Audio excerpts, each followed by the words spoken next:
Okay. One second.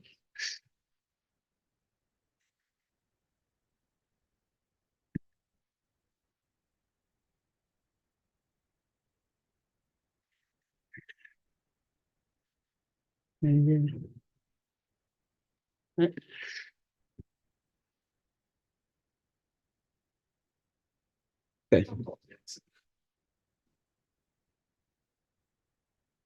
So thank you again for coming. This is the second seminar of the RL Odyssey cycle. And this cycle, as the name suggests, will be on reinforcement learning. You can find all the information about YAML Verona on our website, verona.yaml.it. And all the events will be recorded according to the speaker availability. We'll do seminars every Thursday, except next Thursday, when we will have a pause, and we will continue on the 30th of May, as you can see here. All our events are on Eventbrite. You can find all the events. And on our website, you can find all our social media, like Instagram, Facebook, Telegram, which is our main channel. Also, you can find the YouTube link where we upload the recording of the events. I think that's it. I forgot something. Yeah. After every event, we can continue talking about artificial intelligence, reinforcement learning, or whatever you want, in front of a plate of something, a pizza. So after the talk, if you want to continue talking about something, we can go to have a pizza together and continue talking. Yeah.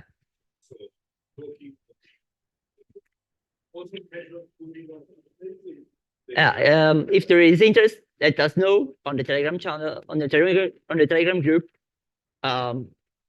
We are thinking about organizing some workshop on Saturday morning. If you are interested, let us know, and we will organize them. Yeah, practical coding workshops.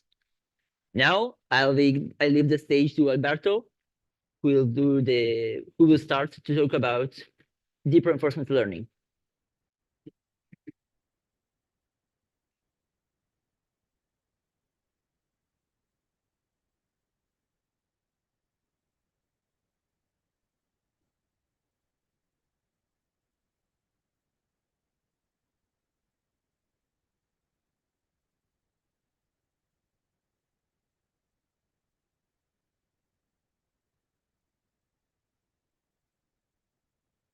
No, Ctrl Shift F.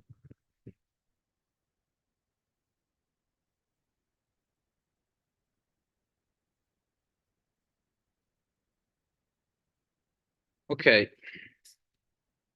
So welcome everybody. Thank you again to be here today. My name is Alberto. And today I am here with Lorenzo, and we will try to provide to you a general idea about what deep reinforcement learning is.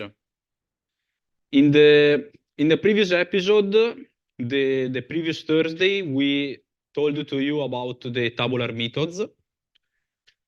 And instead today we will try to make another step, a little bit more advanced, introducing the concept of use a neural network inside the reinforcement learning algorithm. Like the previous meeting, we followed the reinforcement learning Sutton and Barto book, and we suggest to you to search it on Google. You will see that in the first results there is the PDF free available edition. And so if you are interested in continue to research or to study this kind of topic, we suggest to you to search it substantially. Okay, let's make a recap about the practical use of reinforcement learning algorithm nowadays.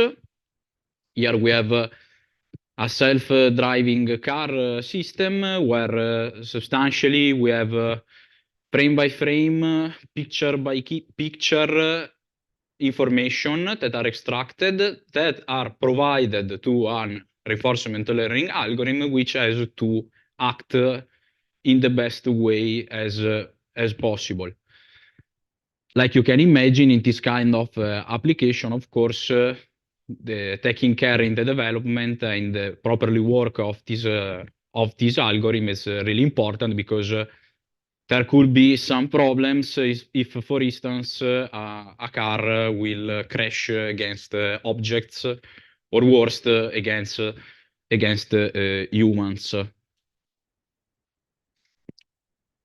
Today, the reinforcement learning is even used for what concerns the robotics field.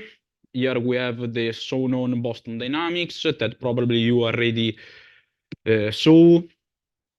The hardware is famous today because it is used in order to put inside it some algorithms to test them, specifically reinforcement learning, to perform a variety of tasks.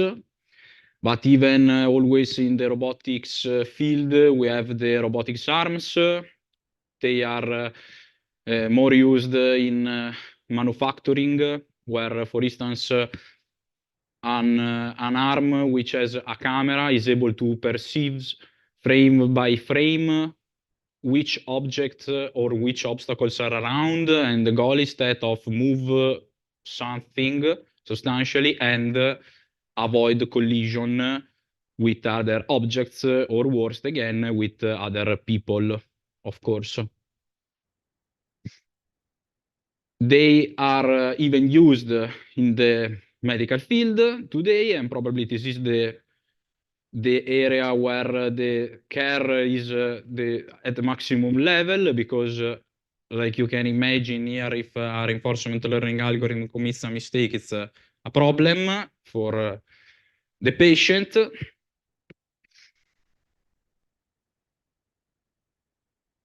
And probably is the less known, but they are even used in the financial environment, where today maybe you already heard talk about the robot trading. Substantially, they are even reinforcement learning algorithms, which, given some assets, given price movements, market prices, they are able to decide how to allocate a capital of money in different assets, and in which direction. So if to buy a given asset or decide to sell it. Okay. Now that we saw a global view on the practical use of reinforcement learning, let's recap a moment what is the theory behind this kind of architecture. It is inspired by the Markov decision process mathematical model, where substantially there are two fundamental ingredients. One is an environment, and the other one is an agent. The role of the environment is that of provide state by state and reward by reward. And instead, the agent perceives the states, perceives the rewards, and decide which is the best action to perform. So, the goal of every reinforcement learning algorithm is that of find a policy, which is indicated with the pi Greek letter, which substantially is a function that, given a state, provides the best action that has to be performed by the agent. This is the general idea about how reinforcement learning work. In the previous meeting, we talked about the tabular methods. Today, we are going to introduce instead the deep reinforcement learning. The tabular methods that we presented on the previous meeting were in reality not usable in each kind of problem, because they have some problems that will be explained in a moment. But substantially, the idea is that we decide to use a neural network because a neural network is able to make approximation. There are two problems in the tabular methods. One is the memory. Think to the state, okay? The state. The state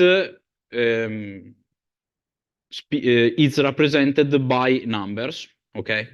And if you think about how many numbers there are between the number 0 and the number 1, potentially they are infinite, okay? So if we use tabular methods, of course, it's impossible to store a lot of numbers inside a physical memory because at a certain point the memory will be full, we will not have enough space, and of course it is a problem for our algorithm if the space is not enough. Another problem is that of the generalization, where, for instance, imagine that a car is in the self-driving algorithm of reinforcement learning is the camera of a car is catching a dog, and so it has not to go against a dog. But if during the training the algorithm saw a specific dog or more different specific dogs, okay, quite for sure in the real application the algorithm will not see again the same dog that was used during the training. And so this is a kind of problem because the dog by itself represents quite if it was the same state, okay, because however there is something that we have not to go against. And for this, a neural network is able to generalize, and there is no problem if during the training we show a picture of a specific dog, and instead during the test, so during the real use of the algorithm that we developed, there is another different dog instead.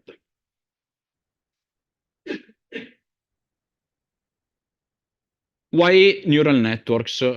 Substantially, the fact is that neural networks are more performant in what concerns the extraction of features, because in some sense they do it by themselves. And unfortunately, we live in a world which is not linear. So a linear model is not good to catch what are the real behaviors that happens in the real world in which we live, and in which every reinforcement learning algorithm is really to work. So I told to you that we are here today to try to put the neural network inside a reinforcement algorithm instead to use the table systems that was presented before.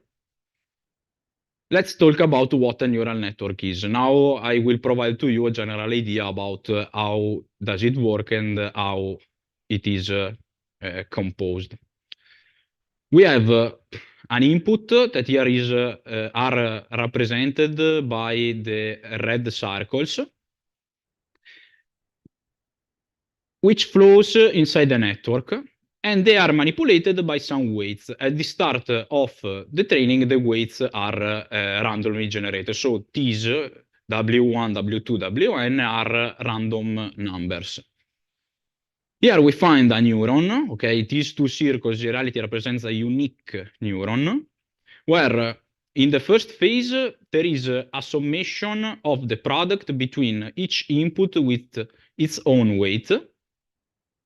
Product, product, product. After that, there is a summation to which is added even a bias. All this is fed to an activation function.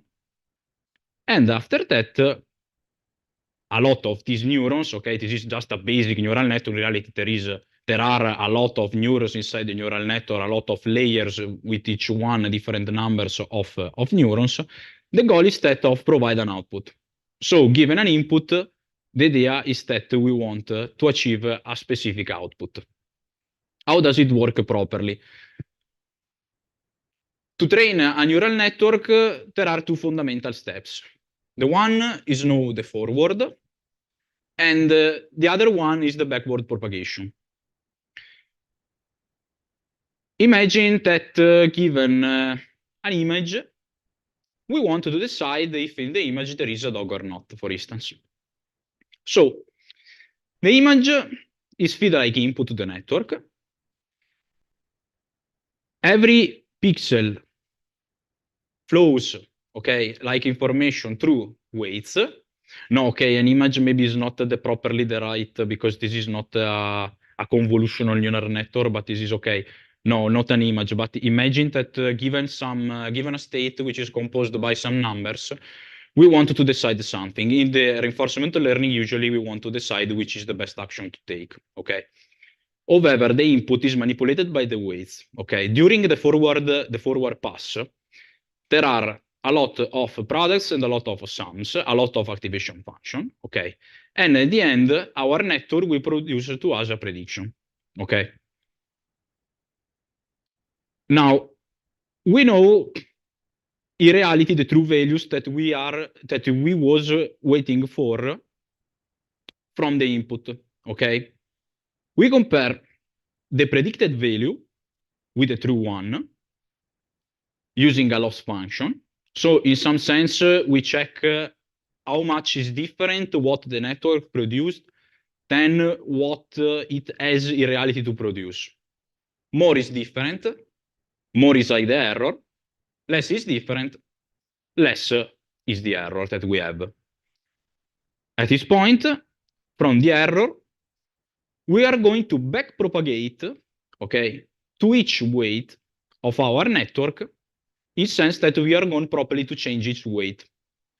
After that, again, another input, another prediction, loss function, backpropagation, another input, forward pass, prediction, and so on, so on, so on, till the loss function will indicate to us that the difference between a prediction and a true values are really minimal. And so it means that our network learned something that is useful.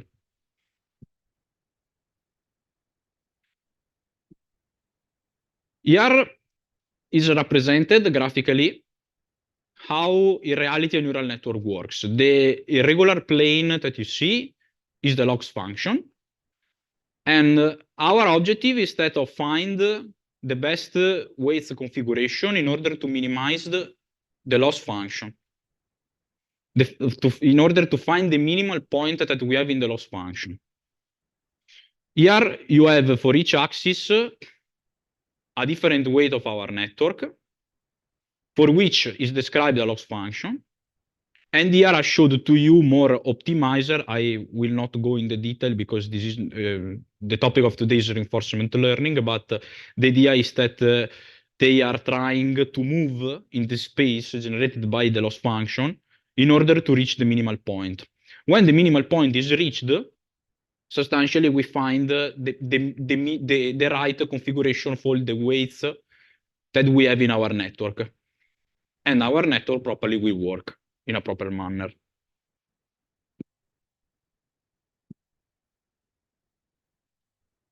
Having said that,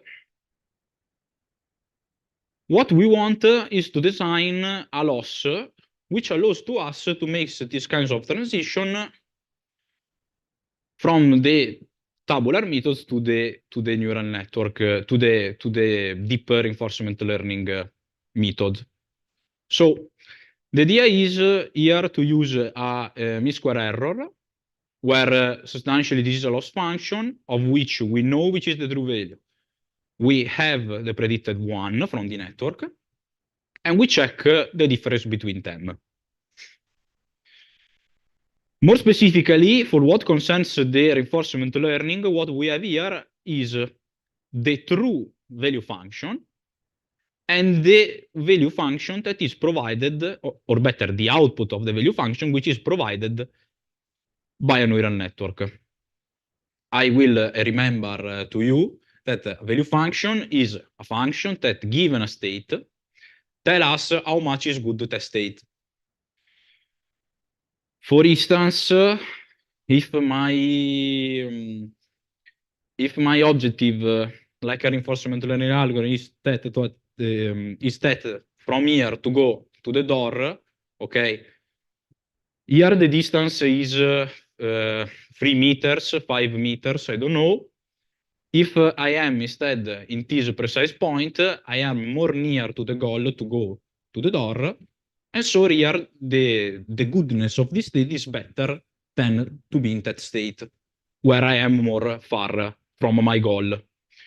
So the idea is that of try to let a neural network to learn which is the goodness of a state.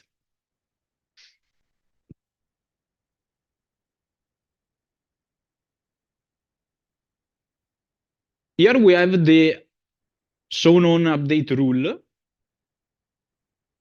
which indicates to us how every weight in the network is learned in the process of back propagation. So after that the loss function is computed. The idea is that a weight is equal to itself minus a little number, also known as learning rate. This is usually a number between 0 and 1 liter, more close to 0 than to 1, all multiplied to the partial derivative to the loss function respect to the weight. We can even see this like if this part is the loss of before. And of course, this is done because the gradient tells to us which is the maximum point, okay, in a space, in a function, okay. Instead, what we want is to minimize the loss. We want to minimize the error. So for this here, we have the minus sign. Going more in detail,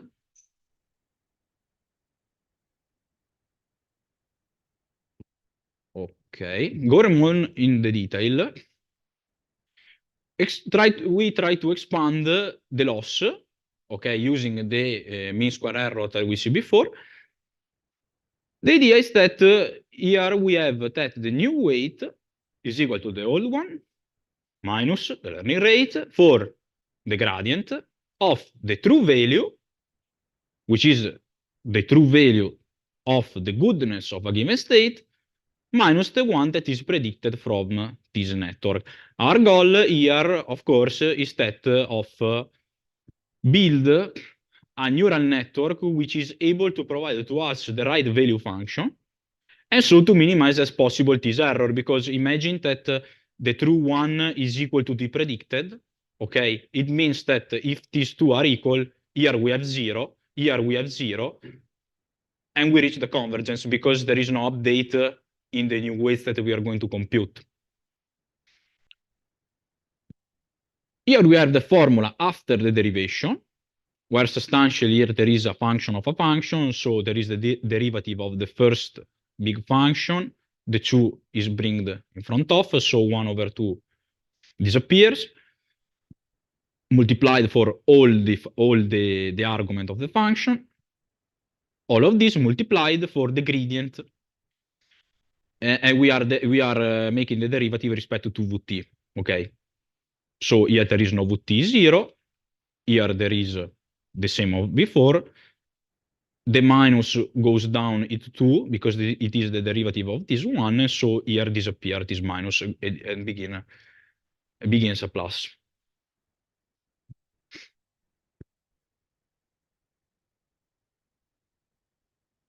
We used the chain rule to do this kind of derivation of a nested function. And now what we have is that in some sense we have the true one, the true value, okay? And we have instead the network which provides to us the predicted value. So this is the final formula that is used in usually in the update rule for the weights of a deep reinforcement learning.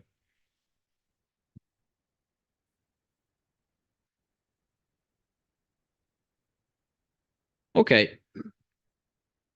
Now I will talk to you about the DQN, which is an algorithm that comes from the idea of the Q-learning one. I remember to you that the Q-learning is a tabular method, and the difference between the value function that we saw before, and the Q value is that a Q value, a Q function, given a state and given an action, provides to us how much is good that state, and in that state performing that kind of action. Okay, so while a value function tells us just how much is good a given state, the idea of the Q function is that to tell us how much is good a given state and an action taken in that given state. For instance, imagine like before that my goal is from here to reach the door. I am in this state, okay, I provide this state to the Q function. If I provide this action, it will have a good value because I am more near to the door. Instead, if I am in this state, I provide this state, and I do this action, this Q function, the Q function of from this state to do this action will provide to us a more negative value than the other action of go through our goal.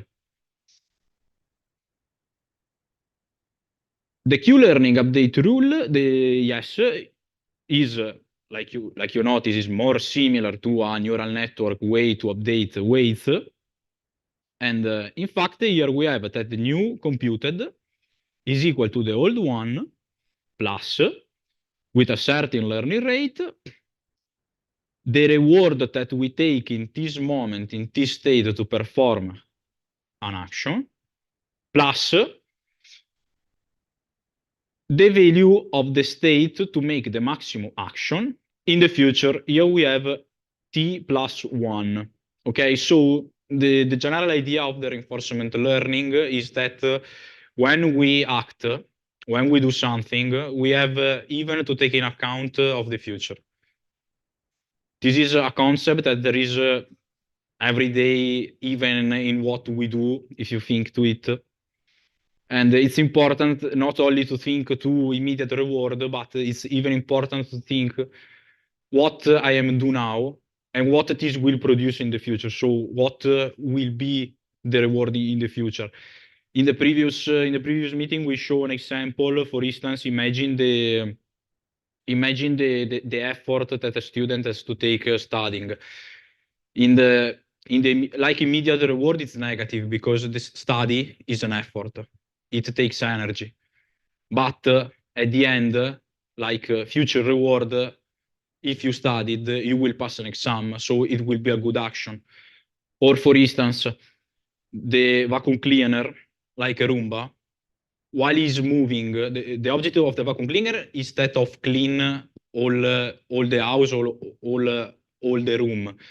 But during action by action, during having every movement, it is consuming battery. So in some sense, it has negative reward in the immediate.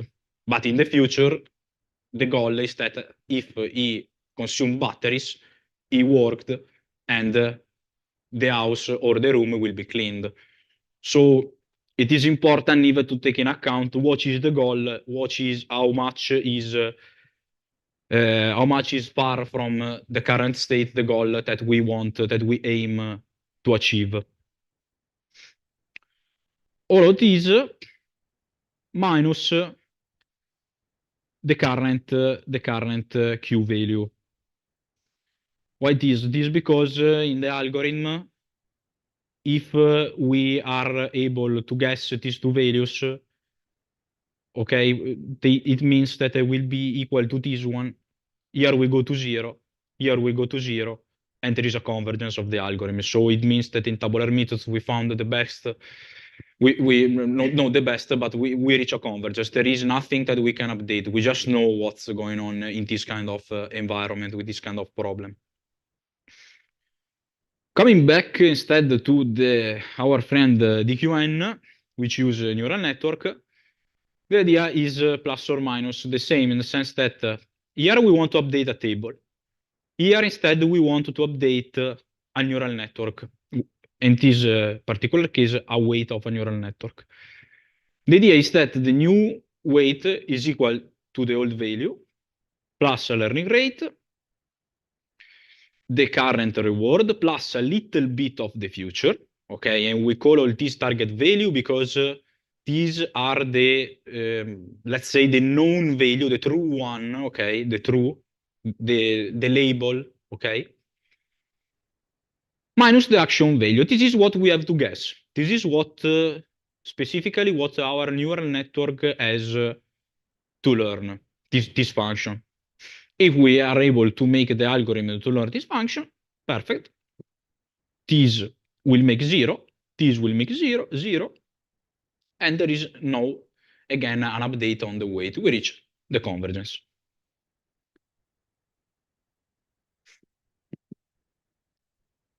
Okay, here we have the pseudocode of how deep Q-learning or DQN works.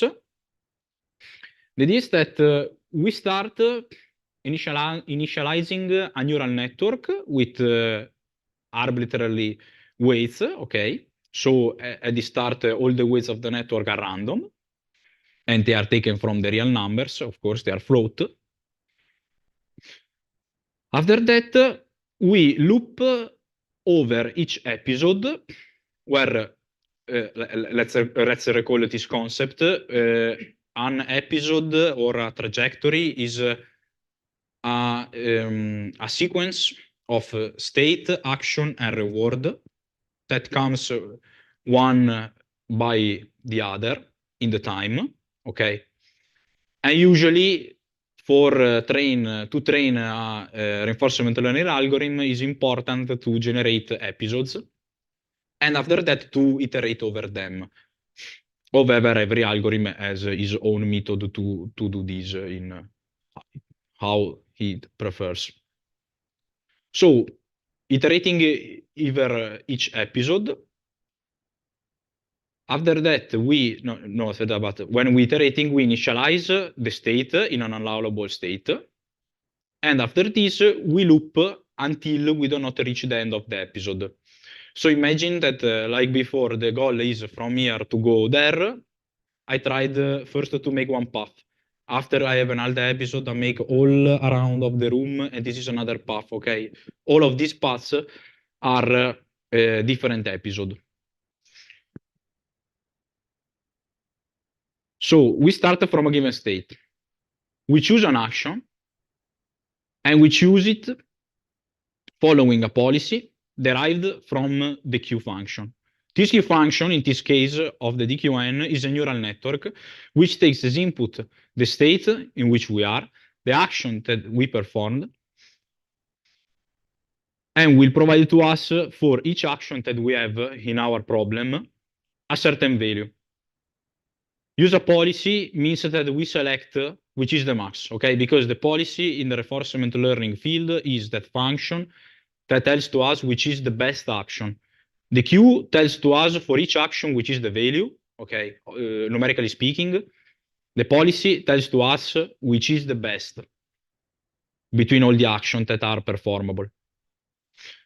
It is done using an greedy way, which means that with a certain probability, we select really the maximum, which the policy will indicate to us which is. With another probability, we do not select the maximum, but we select another action randomly. Why this? Because here there is a trade-off between the so-known exploration-exploitation. The exploitation is the fact that we select always the best things to do, so we act greedy for this. Instead, the exploration means that we try to make actions that we know that maybe are wrong, okay? But however, we try them because, like was said before, sometimes in the immediate do something that is that has not a big reward, not means that in the future there will be hide a more big reward or our goal. So from the state, we select this action. We take properly this action. We observe from the environment the next state in which this action will belong us, and which is the reward. And after that, what do? We update the weight of our networks with the formula that was presented before. We have the reward that was given to us by the environment. And here we have the reward. And here we have the action that we performed.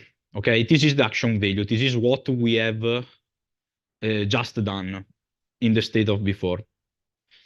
After that, we assign the new state to the variable s, and we continue to iterate until there is not a terminal state. So, or the goal, or for instance, in the door example, or I reach the door, or the number of steps are ended, or if there are other terminal states in general. Maybe I go against the wall and it's not good that a robot go to crash, of course, in reality. Okay, what was explained to you a moment ago, that algorithm in reality has some problems. There is the problems of correlation, because we iterate state by state, okay? And usually a neural network instead has to see input in a random manner. Otherwise, there is a correlation between the observations that are provided to the network. We are continuing to update state by state, and this is even a problem because can vary a lot the value that is in the weight, because each state, each action can significantly change the value of the weight if we do this one by one. There is a like variance also in the update of the weights. And of course, like probably you notice, there is a correlation between the action value and the target one. Here, this is probably the worst problem, or better, one of the worst, for me the worst, is that here we say that, yes, this is the true value. This is the one that we have to predict, and that we predict, but they are provided by the same network, like you can notice, okay? So this is, of course, obviously something that not works so well, okay? How to fix? The idea to fix the correlation and the variance of the updates is that to use a biologically inspired mechanism, also known as a reply buffer, where the idea is that an agent tries to take different actions to receive different rewards and next state in which it will turn out. And we save a tuple of state, action, reward, and next state. So in reality, we have a kind of memory buffer where there are this kind of set or transaction that are saved. And after a lot of or when our buffer is full, or after a lot of these transactions that are present in our buffer, we go to update the network. Okay, so first, in that algorithm where there is even a random shuffling of this tuple, of course, we in some sense make disappear the problem of the correlation, because here there is not a correlation between the first and the second and the third and so on input. And we diminishing, which is the variance of the weight, because in some sense here we have more step of an episode that average, which is the update that we give to a weight, which is important, of course. For what concerns the other problem, which is that I told to you that we use the same network, there is a variance of the DQN algorithm, which is the double DQN. The idea of the double DQN is that of use two different networks to perform the DQN algorithm during the training. So the idea is that the update rule change in the sense that we have a network which takes the purple one is a network. Okay, all this is a network which takes state, this blue one which is an action provided by the blue network, okay, which is even this one, blue, okay. So the purple takes a state, an action, and the weights, its own weights, of course, and use the action that is selected from the action network, okay, the maximum action, to update the weights. This is shown by the authors of the double DQN that seems to achieve great results, and so this is a better way to do not use just one network to have the target, so the true value, and the predicted one. After a lot of, after a given decided number of steps of this algorithm, the network of the action, so the blue one is copied, so the weights are copied inside the network of the target value. So the one that tells to us which is the true one value.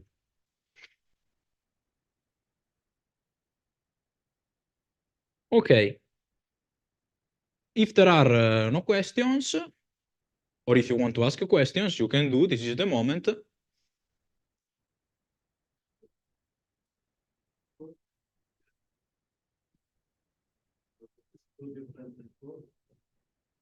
Here. Yes. Okay. Substantially, here there are two different networks. The one provides to us which is the predicted value.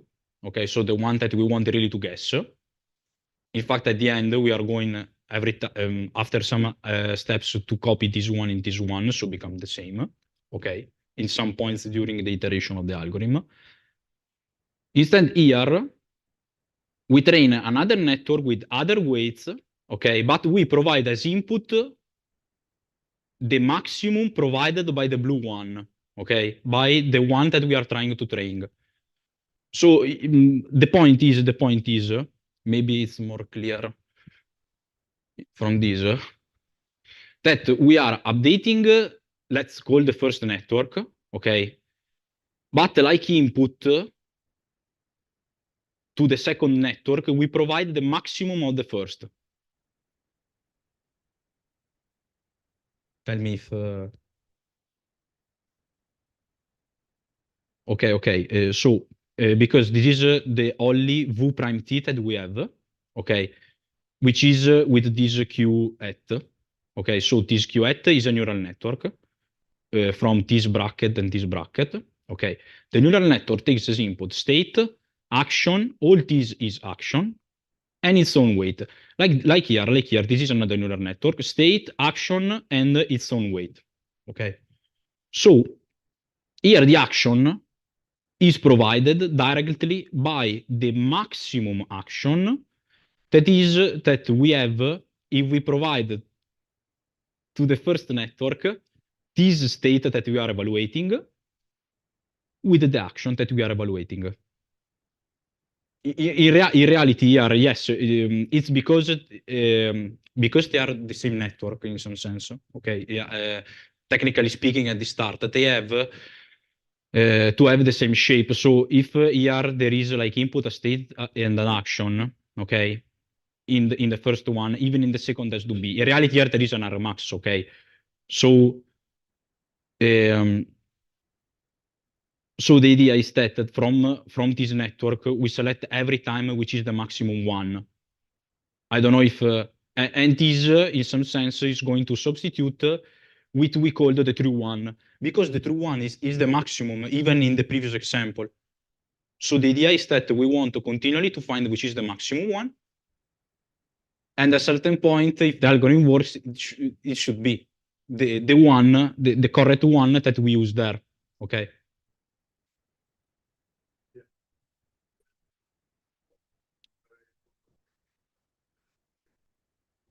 Yes. Properly a copy paste. You're welcome.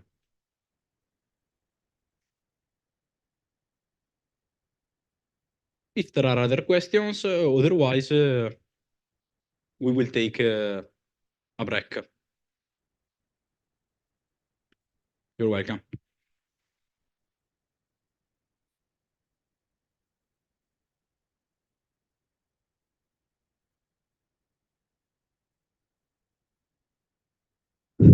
Okay.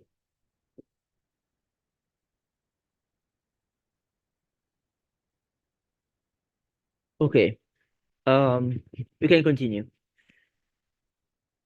Up until now, we've talked about approximating the value function. So given a state, we want to compute the value of that state, or like given a state and an action, we want to compute the value of that action, or like the Q value.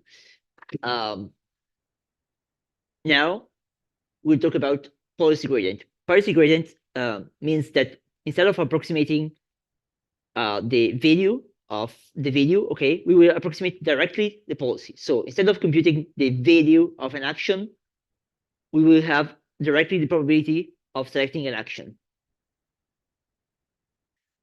Why we do so? So we have four main reasons.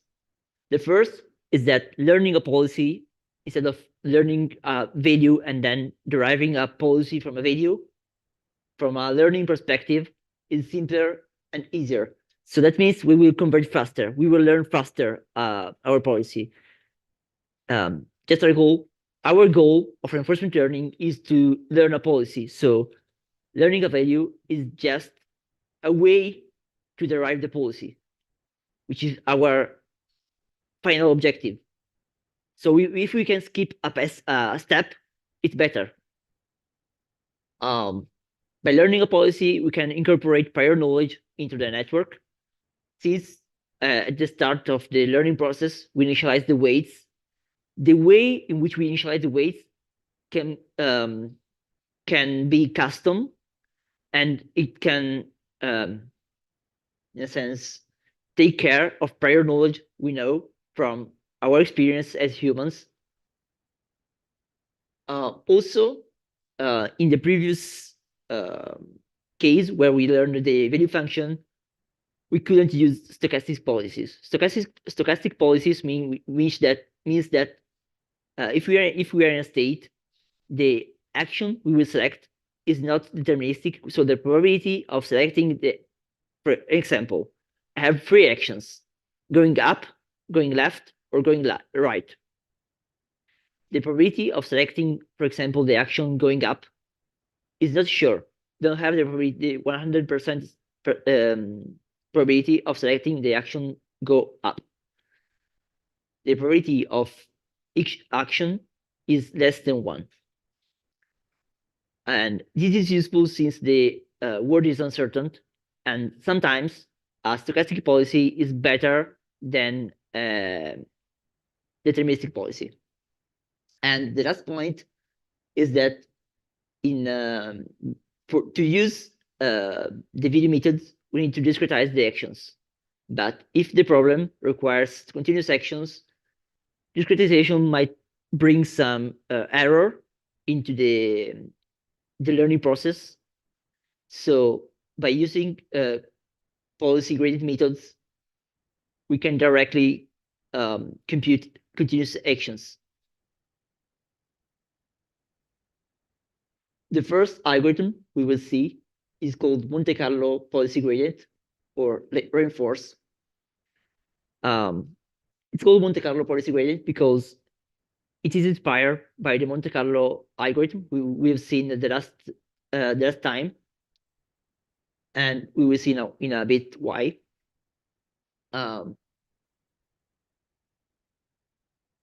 So first, we initialize the policy parameter arbitrarily, as always. Then, as in Monte Carlo, we update the policy after we generate a trajectory. So first, we use the policy pi, which is dependent on theta, which is the parameter of the policy we are learning. Okay, so we use that policy to generate actions that we will use to get samples from the environment. So we generate an episode, then we start from the last step of the episode, and we compute the return, the discounted return, which is simply the sum of the discounted sum of rewards. Okay. We use this because this is our measure of the goodness of the policy. Since our objective is to maximize the expected return of by acting in the environment, knowing the return indicates us how good we are behaving. And then finally, we update the parameters based proportionally to G. So proportionally to how good that policy was. Here is the logarithm is here only for numerical reasons. Yeah, it's a technical thing that is not really important for the matter of this talk.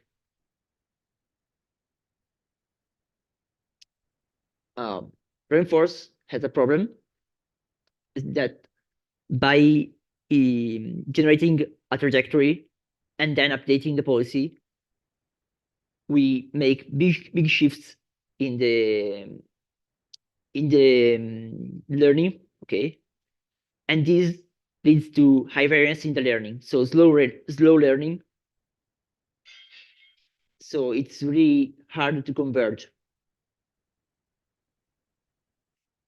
So this we can use a baseline.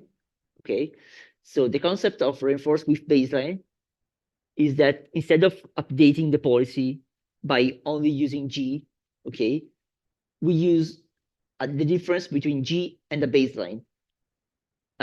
We'll see in a moment what is a baseline, but it's a function which gives us a value, and we say, okay, I update the policy based on how much I improve over a baseline. There are many baselines you can choose. You can choose a constant value. We will use another network which learns a value function, and we will use that value function as a baseline.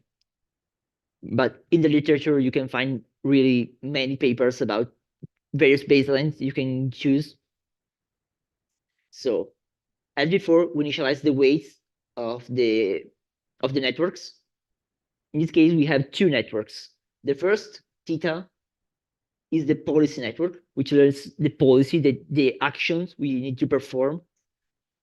And W learns the value. So we have two networks. Then, as before, we use the policy pi to generate an episode or a trajectory. So we ask the policy pi for actions, and we perform that actions in the environment. So you can get samples. As before, this is equal to the reinforced Bayes algorithm. As before, we compute the discounted return starting from the end of the trajectory. And here comes the difference. This delta is called advantage, and is the difference between the return and the baseline. So how much do we improve over the baseline?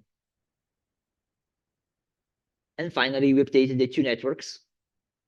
We update the value network and the policy network based on this advantage, based on how much we improve over the baseline.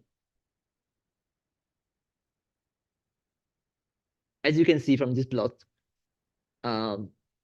reinforced with baseline has much less variance compared to vanilla reinforce, and it converges much faster. As you can see, here it converges, and we need for 400 episodes for reinforce to converge, while reinforce with baseline only takes, I don't know, 10 episodes or 20, more or less.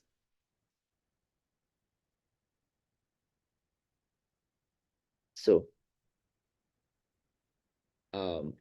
actor critics. As we said before, reinforce has a problem. Reinforce uses requires an entire trajectory to update the policy, which leads to high variance. Partially, this is solved by reinforce with baseline, but we want to update the policy every step. We don't want to wait an entire trajectory. We want to do as temporal difference methods we've seen last time, where we update the policy every step. We want to do small steps, but many. We want to do small updates many times. This is more reliable. The idea of actor critic is to have two networks, one called actor and the other called critic. So they help each other. So the actor is a policy network and the critic is a value network. So the actor will tell us the action to choose, or like the probability of each action. And the critic will tell us how good it is to be in a state.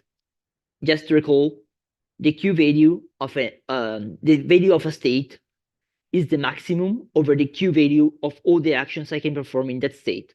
So if I am in a state, maybe I have 3 possible actions: going up, going right, and going left. Each action has a value, a Q value, and the value of me being in this state is the maximum over the Q values. So Q value and values are correlated. They are not correlated, they are connected. Okay. So we have the policy, which is the actor, the value, which is the critic, which is used to criticize the actor, so to tell how good the actor is behaving. And we will see later how. So we have two concepts we need to recall. RT plus 1 plus discount factor times the value of the next state. It's called target. So it's it's like in supervised learning the label, okay? And this V hat of STW is the predicted value from the critic network, and the difference between the reward at time t plus 1 plus gamma times the value of the next state minus V hat STW is called advantage, or temporal difference error if we are in tabular based methods. So again, we have two networks, theta and W, which is the policy network and the value network. Here we update the policy at each step instead of waiting for the end of an episode.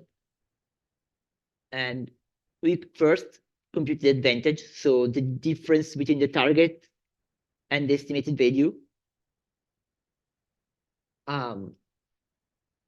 Then, I forgot to say a thing. To take samples from the environment, we use the policy network. So you see here, we chose the action based on the policy network. Then we use that action in the environment and we get some samples. So we get a state and a reward. We compute the advantage. Then we update the two networks. The first is the value network, and the second is the policy network. We compute that based on the advantage. We update proportionally to the advantage.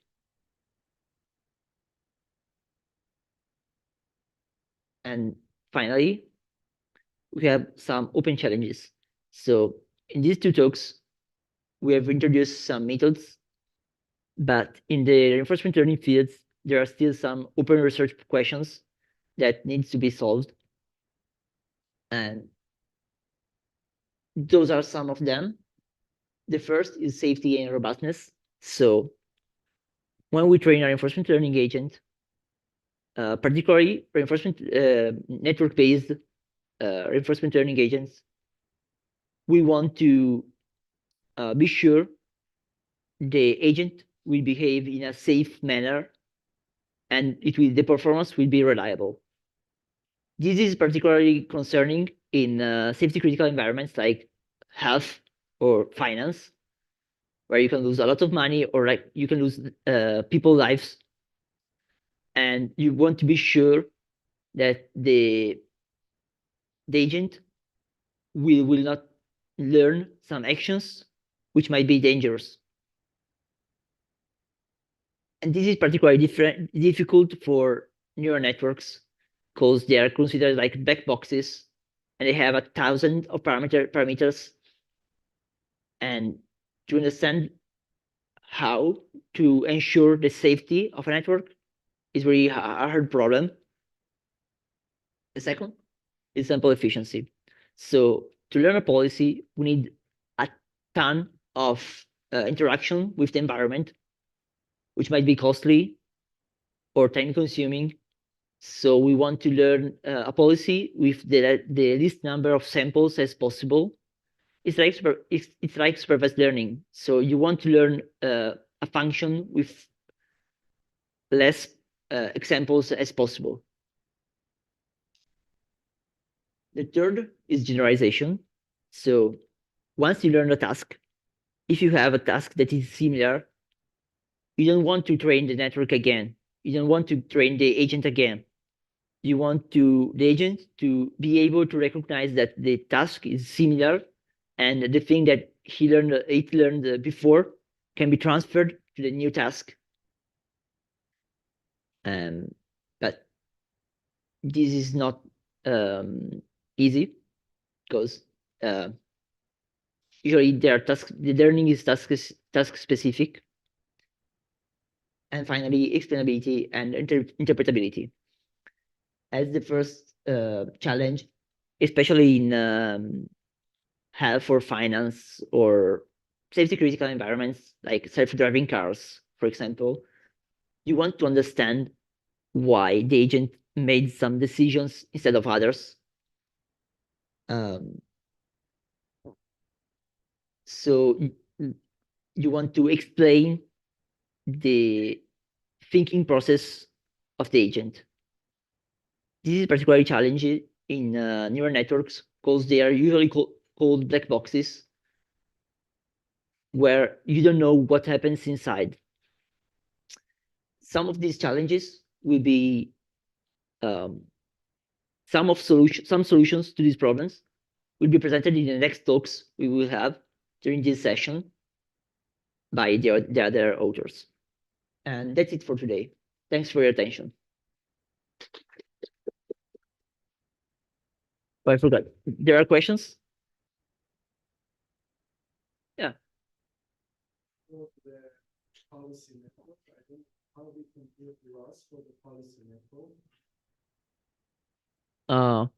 Well, okay.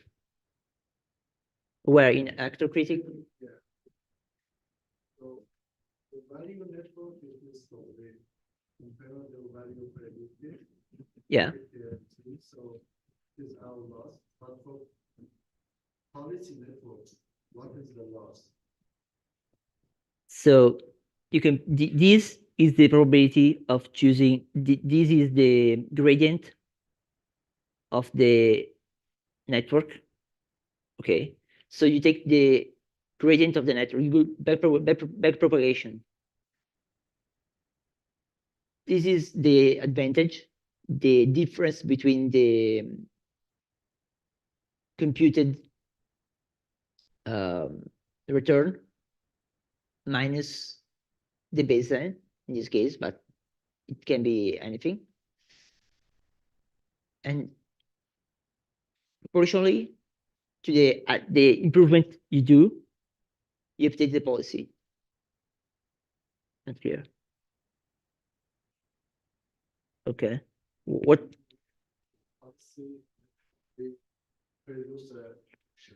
Yeah, we produce the probability of choosing an action.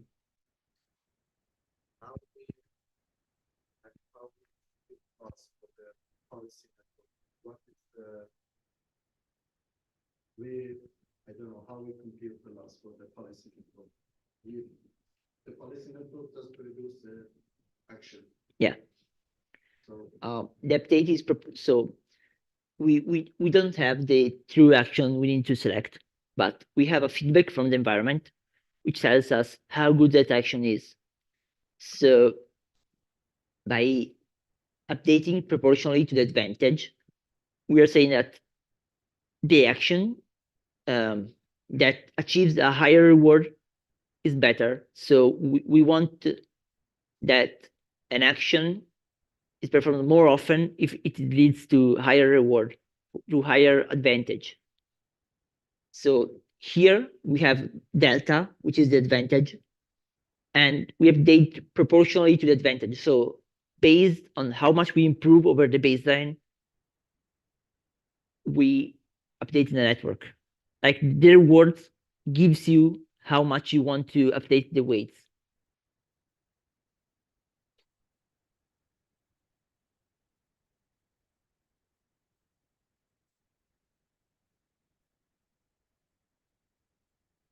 Yeah. This is the weights of the policy network. This is the learning rate, as always in neural networks. This is this discount factor, because a reward you get 1,000 steps from here will weight less than a reward you get in one step. So this is simply to weight the distance of that state we're seeing. This is the advantage. So how much we improve over the baseline. And this is the gradient of the network.